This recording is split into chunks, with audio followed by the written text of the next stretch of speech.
Intermediate మొదటి సంవత్సరంలోని తెలుగు పాఠ్యపుస్తకంలో పద్య భాగంలోని 2వ పాఠము తిన్నని ముగ్ధభక్తి. దీనిని గురించి మనము ఈ వీడియోలో తెలుసుకుందాము. తిన్నని ముగ్ధభక్తి, దీనిని రచించిన వారు దుర్జటి. కవి పరిచయం తెలుసుకుందాము. ఈ పాఠ్యభాగము దుర్జటి రచించిన శ్రీకాళహస్తి మహత్యములోని తృతీయ ఆశ్వాసం నుంచి గ్రహించబడింది. దుర్జటి తల్లి సింగమ్మ, తండ్రి నారాయణుడు, గురువు మహాదేశిక సార్వభౌముడు. దుర్జటి అంటే శివుడు అని అర్థం. దుర్జటి గొప్ప శివభక్తుడు. దుర్జటి 16వ శతాబ్దంలో విజయనగరాన్ని పరిపాలించిన శ్రీకృష్ణదేవరాయల అష్టదిగ్గజ కవుల్లో ఒకడు. స్తుతమతి అయిన ఆంధ్రకవి దుర్జటి పలుకులకు ఏలగలిగేనో యతులిత మాధురీ మహిమ అని రాయలు ప్రశంసించాడు. రాయల చేత దుర్జటి అనేక గౌరవాలు పొందాడు. దుర్జటి శ్రీకాళహస్తి మహత్యమే కాక శ్రీకాళహస్తి శతకమును కూడా రచించాడు. ఇవి దుర్జటికి శ్రీకాళహస్తీశ్వరుడైన శివునిపై గల భక్తిని తెలియచేస్తాయి. శ్రీకాళహస్తి మహత్యము క్షేత్ర మహత్యాన్ని తెలియజేసే ప్రబంధం ఇది. ఇది 756 గద్య పద్యాలతో కూడిన 4 ఆశ్వాసాల చంపు ప్రబంధం. మూల కథ స్కంద పురాణం నుంచి గ్రహించబడింది.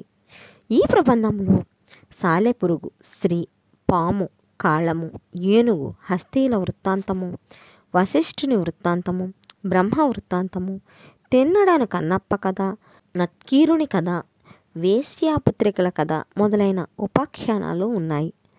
దుర్జటి శ్రీకాళహస్తి మహత్యమును శ్రీకాళహస్తీశ్వరునికే అంకితం ఇచ్చాడు. ఇక పాఠ్యభాగ సందర్భం. బాహుదా నది ఒడ్డున పూర్వము పొత్తపినాడు అనే ప్రాంతంలో ఉడుమూరు అనే బోయపల్లి ఉండేది. ఆ పల్లెరాజు నాదనాథుడు, అతని భార్య తందె. వీరికి జన్మించిన కొడుకు తిన్నడు. ఒకనాడు తిన్నడు వేటకు వెళ్ళాడు. వేటాడి అలసిపోయిన తిన్నడు ఒక పొగడి చెట్టు కింద నిద్రపోయాడు. అతనికి కలలో శివుడు సాక్షాత్కరించాడు. ఈ సందర్భంలో ఈ పాఠ్యాంశం మొదలవుతుంది. పాఠ్యభాగ సంగ్రహం. అడవిలో వేటాడి అలసి నిద్రించిన తిన్ననికి జంగమ రూపంలో శివుడు కనిపించాడు. కేతకీ నది ఒడ్డున ఉన్న శివలింగాన్ని సేవించమని కోరాడు. తిన్నడు శివలింగం దగ్గరికి వెళ్ళి దట్టమైన అరణ్యంలో ఒంటరిగా ఉండడం ఎందుకు అని శివుణ్ణి ప్రశ్నించాడు. తన బోయపల్లెలో అన్ని రకాల ఆహార పదార్థాలు ఉన్నాయని, కావలసినంత మంది సేవకులున్నారని, తన పల్లెకు రమ్మని శివుణ్ణి బ్రతిమలాడాడు. అయినా శివుడు తన ఊరికి రాలేదని అలిగిన తిన్నడు కూడా అక్కడే ఉండిపోయాడు. చాలాసేపటి తర్వాత తిన్నని ఊరి బోయలు తిన్నని వెతుక్కుంటూ వచ్చి అక్కడికి చేరారు. తిన్నని స్థితిని గమనించి మాట్లాడకుండా ఎందుకున్నావని, ఇంటి దగ్గర తల్లిదండ్రులు వేచి చూస్తున్నారని ఇంటికి రమ్మని ప్రాధేయపడ్డారు. తిన్నడు వారితో, నాకు తల్లిదండ్రులు, స్నేహితులు, బంధువులు అందరూ ఈ దేవుడే అంటూ తాను ఇక్కడే ఉంటానని గట్టిగా చెప్పాడు. వారు చేసేది లేక ఇంటిదారి పట్టారు. తిన్నడు శివలింగాన్ని నిజమైన దేవునిగా భావించడం, శివలింగంతో మాట్లాడడం, శివలింగం నుంచి ఎటువంటి బదులు రాకపోవడంతో ఇల్లు, ఊరు, తల్లిదండ్రులను వదిలిపెట్టి అక్కడే శివుని సేవలో గడపడం ఈ పాఠ్యభాగ సారాంశం. అమాయకత్వం, నిరాడంబరత, నిశ్చల బుద్ధి గలవాడు తిన్నడు. ఆచారాలు అనాచారాలు మనసుకు లేవని, నిరాడంబర భక్తికి చిత్తశుద్ధి సోపానమని తిన్నని కథ తెలియజేస్తుంది. అమాయకత్వంతో కూడిన ఈ భక్తి విశేషాన్ని ముగ్ధభక్తి అంటారు. ఈ ముగ్ధభక్తితో పాటు నిరాడంబర భక్తిని, నిశ్చల బుద్ధిని, చిత్తశుద్ధిని పరిచయం చేయడమే ఈ పాఠ్యభాగ ఉద్దేశ్యము. ఇక పాఠ్యభాగ సారాంశం తీసుకున్నట్లయితే, శరీరం నిండా విభూతి పూత, పులితోలు వడ్డానము, ఎర్రని జడలు, నిశ్చలమైన నేత్రపద్మాలు, కౌపీనము, పుర్రెల దండ, కంఠంలో శివలింగము ధరించిన ఒక ప్రభువు తిన్నడి కలలో కనబడి తిన్నడిని కల్జువ్వి మొదటలో ఉన్న శివుణ్ణి సేవించమని చెప్పి అదృశ్యమయ్యాడు. తిన్నడు ఆ ప్రభువు కోసం వెతుకుతూ ఆశ్చర్యపడ్డాడు. వేటగాండ్రు చేసే ధ్వనులకు తిన్నడికి మెలకువ వచ్చింది. ఇంతలో ఒక అడవి పంది వేటగాండ్రు వల్లకు చిక్కకుండా తప్పించుకొని పారిపోతూ ఉంది. దానిని కొట్టడానికి తిన్నడు దాని వెంట ధనుర్బాణాలు ధరించి వెళ్ళాడు. ఆ అడవి పంది పరుగు పెడుతూ ఒక శివలింగం వద్దకు వచ్చి మాయమైంది. కలలో కనబడిన ప్రభువు చెప్పిన మాట తను శివుని వద్దకు తెచ్చిన పంది కూడా శివుని మాయే అని తిన్నడు భావించాడు. తిన్నడు శివలింగానికి సాష్టాంగ నమస్కారం చేసి చేతులు జోడించి ఇలా లింగాన్ని ప్రార్థించాడు. ఓ స్వామి శివ, పులులు సింహాలు తిరిగే ఈ అడవి మధ్యలో నీవు ఇల్లు ఏ ఆస్తో కట్టుకున్నావు?